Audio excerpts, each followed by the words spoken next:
¿Te has parado a pensar alguna vez en cómo sería caminar junto a Jesús, escuchar sus palabras directamente de sus labios y presenciar con tus propios ojos los milagros que cambiaron la historia? Ahora, imagina ser una de las personas más cercanas al Maestro, alguien que no solo lo seguía, sino que lo conocía profundamente, entendía su corazón y vivía para compartir esa experiencia con el mundo. Ese era Juan, uno de los 12 discípulos, pero no un discípulo cualquiera. Juan fue quien estuvo presente en los momentos más importantes de la vida de Jesús, quien apoyó la cabeza en el pecho del Maestro en la última cena, quien estuvo al pie de la cruz cuando todos los demás huyeron y quien fue elegido para cuidar de María, la madre de Jesús, después de su muerte. Pero ¿quién era realmente Juan y qué podemos aprender de su vida? La historia de Juan es fascinante porque no empezó siendo llamado el discípulo del amor. De hecho, Juan y su hermano Santiago tenían un apodo poco noble, hijos del trueno. Esto se debía a que eran impetuosos, temperamentales y en algunas situaciones incluso radicales. En una ocasión, cuando un grupo de samaritanos se negó a recibir a Jesús en su aldea, Juan y Santiago le preguntaron si el Maestro quería que enviaran fuego del cielo para destruirlos. ¿Se lo imaginan? ¿Lo imaginan? Jesús, por supuesto, los reprendió, porque vino a salvar, no a condenar. Pero esto revela mucho sobre la personalidad de Juan al principio, un hombre apasionado, pero que aún no entendía la esencia del verdadero amor a la hora. Bien, piensen en esto, como alguien que quería invocar fuego del cielo para destruir una aldea entera, se convirtió en el discípulo que más habló sobre el amor en los evangelios, como pasó Juan de ser un joven impulsivo a ser el autor de las cartas que nos enseñan que Dios es amor y que quien ama conoce a Dios. Esta transformación no ocurrió de la noche a la mañana, fue el resultado de un intenso camino junto a Jesús, de errores y aciertos, de momentos de profundo aprendizaje y de un corazón que, poco a poco, fue moldeándose por la gracia divina en Juan.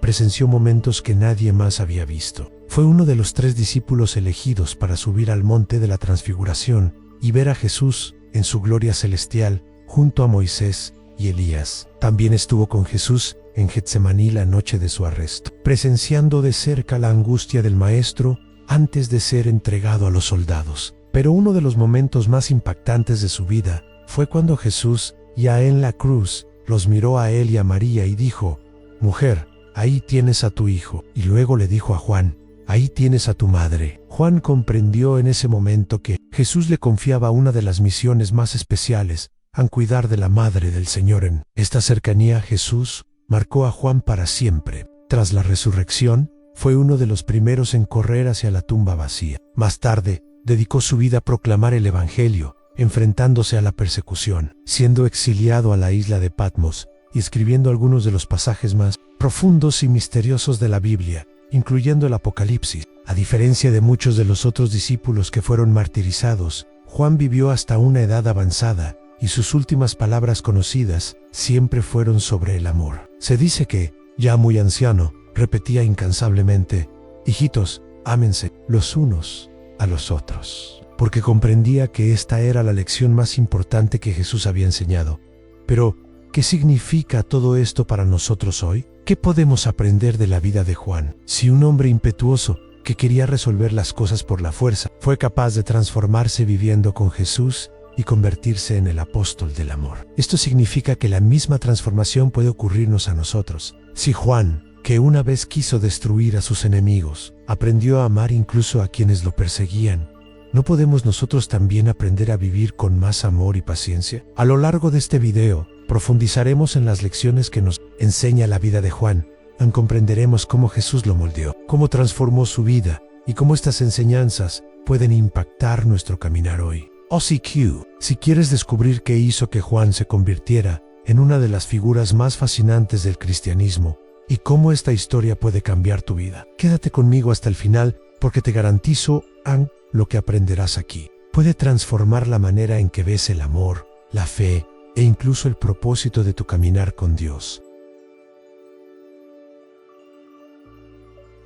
Jacob amaba profundamente a Raquel, pero Lea, a pesar de ser su primera esposa, no ocupaba el mismo lugar en su corazón. Esta diferencia en el trato llevó a Lea a buscar consuelo en Dios, mientras que Raquel, aunque era la preferida, vivía la angustia de su infertilidad en la Biblia nos relata que Dios, al ver que Lea era menospreciada, abrió su vientre para que pudiera concebir. Lea dio a luz a su primer hijo y lo llamó Rubén, diciendo: el Señor ha visto mi aflicción, ahora mi esposo me amará. Después de eso, tuvo 3 hijos, más San Simeón, Leví y Judá. Cada nombre dado por Lea tenía un profundo significado, reflejando sus sentimientos de rechazo y su esperanza de conquistar el amor de Jacob.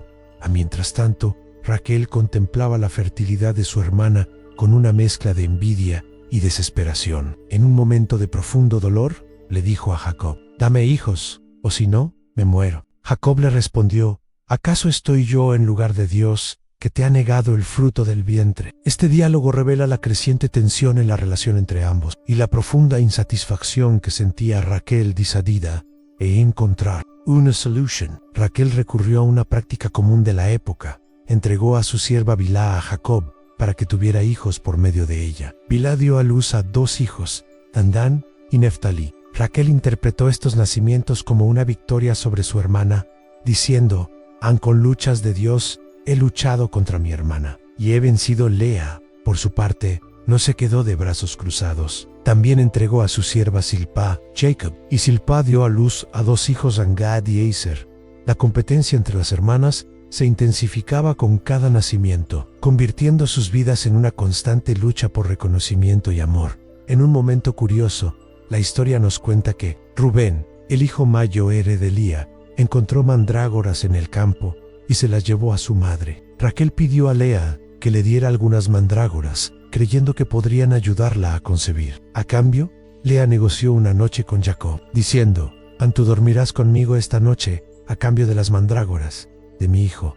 Dios escuchó el clamor de Lea y ella concibió 2 hijos más, Issacar y Zabulón, además de una hija llamada Dina. Finalmente, Dios se acordó de Raquel y abrió su vientre. Ella concibió y dio a luz un hijo, a quien llamó José, diciendo: «Dios ha quitado mi afrenta». Este nacimiento trajo gran alegría a Raquel y marcó un momento de alivio en su dolorosa trayectoria. El nacimiento de José fue un hito de alegría para Raquel, pero también simbolizó el cierre de una larga etapa de rivalidad y sufrimiento entre las hermanas. Sin embargo, la historia de estas 2 mujeres aún guardaba un desenlace emocionante y, para Raquel, un final trágico. Después del nacimiento de José, Jacob decidió dejar la casa de Labán para establecer su propia familia en otra tierra. Sabía que Dios lo llamaba a regresar a la tierra prometida. Durante el viaje, la familia enfrentó momentos de prueba y la relación entre Raquel y Lea parecía haber alcanzado una tregua, aunque aún marcada por las cicatrices del pasado. En cuando Jacob y su familia estaban en camino hacia Efrata, Raquel volvió a quedar embarazada. Este embarazo trajo esperanza y alegría, pero también grandes riesgos. Durante el parto, Raquel sufrió intensamente. La Biblia nos dice que, mientras estaba dando a luz, comprendió que su vida se apagaba. Con su último aliento, llamó al niño Benoni, que significa hijo de mi dolor. Sin embargo, Jacob, en un gesto de esperanza y amor, cambió el nombre a Benjamín, que significa hijo de mi mano derecha. Raquel falleció poco después del parto y fue sepultada en el camino hacia Efrata, que hoy es Belén. Jacob erigió una piedra en ese lugar y esa tumba se convirtió en un símbolo de memoria y devoción. La Biblia nos recuerda, en el libro de Génesis capítulo 35, versículo 20: Jacob levantó un pilar sobre la tumba de Raquel. Ese es el pilar de la tumba de Raquel hasta el día de hoy. La pérdida de Raquel fue un golpe profundo para Jacob, quien la había amado desde el primer momento en que la vio. Mientras tanto, Lea continuó viviendo al lado de Jacob,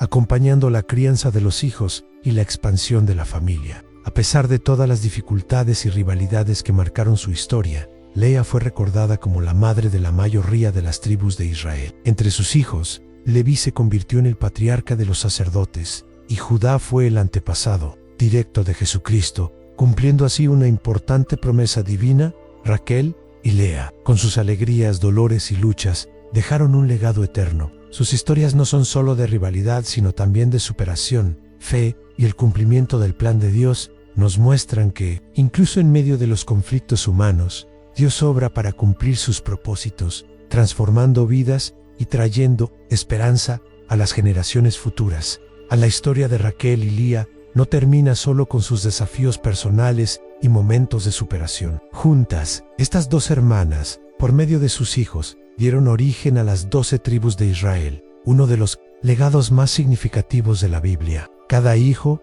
representó una tribu, y estas tribus formaron la base del pueblo elegido por Dios. San Raquel y Lea, con sus luchas y victorias, fueron instrumentos en los planes divinos para la construcción de una nación. De sus vidas, aprendemos que incluso nuestras debilidades y rivalidades pueden ser usadas por Dios para cumplir algo mucho más grande de lo que podemos imaginar.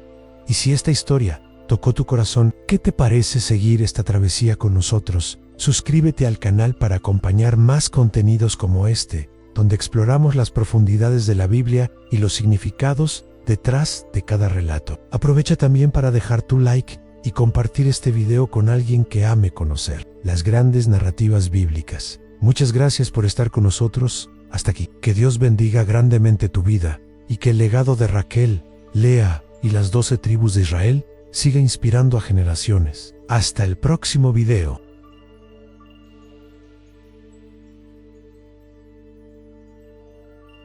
Si algo podemos aprender de la vida de Juan, es que Dios no nos llama por lo que somos hoy, sino por lo que podemos llegar a ser.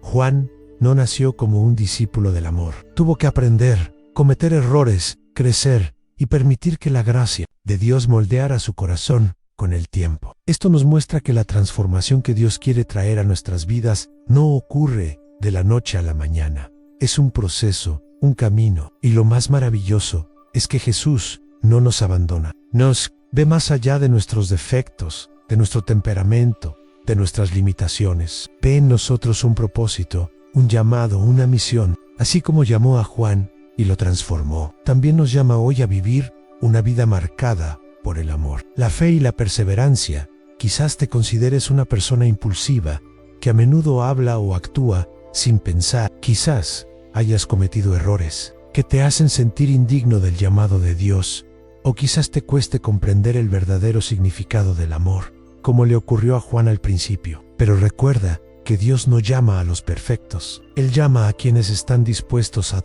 dejarse moldear. Tomó a un hijo del trueno y lo transformó en uno de los mayores ejemplos de amor y fidelidad al Evangelio. El mismo Dios que obró en la vida de Juan quiere obrar también en la tuya, y esta transformación ocurre cuando decidimos acercarnos a Jesús. Juan no cambió por su propia fuerza de voluntad. Se transformó porque estuvo cerca de Cristo, escuchó sus palabras, observó sus gestos y aprendió de su ejemplo. Si queremos experimentar esta misma transformación, debemos seguir el mismo camino, a buscar la presencia de Dios, leer su palabra, orar y practicar el amor en nuestra vida diaria. Juan aprendió que amar no se trata solo de sentir algo, sino de decidir actuar con bondad, paciencia y compasión, incluso cuando no es fácil. Nos enseñó que quienes aman de verdad conocen a Dios, porque Dios es amor.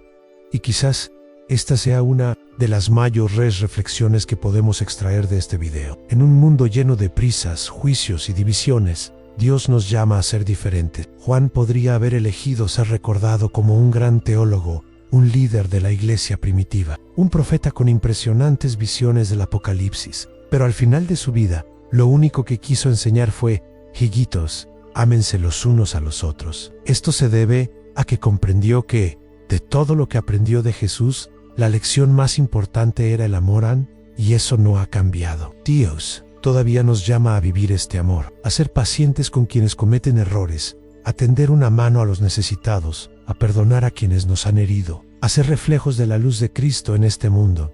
Quizás te preguntes: ¿pero cómo puedo vivir este amor en mi vida diaria? La respuesta está en las pequeñas cosas, en cómo tratamos a nuestra familia, a nuestros amigos, incluso a quienes no nos comprenden o nos han herido. Está en la disposición a ayudar a alguien sin esperar nada a cambio, en el esfuerzo por perdonar, incluso cuando parece difícil, en el deseo sincero de ser mejores personas, no para recibir algo de Dios, sino porque entendemos que este es el camino que Él nos enseña. Y si en algún momento sientes que es demasiado difícil, recuerda a Juan. Recuerda que él también tuvo dificultades, que tuvo que aprender a dejar atrás su orgullo, su temperamento fuerte y su deseo de tomar las riendas. Pero en lugar de rendirse, eligió rendirse a lo que Cristo enseñó, eligió confiar. Y así, hoy, su vida es un testimonio que trasciende los siglos, recordándonos que sí es posible ser transformado por el amor de Dios.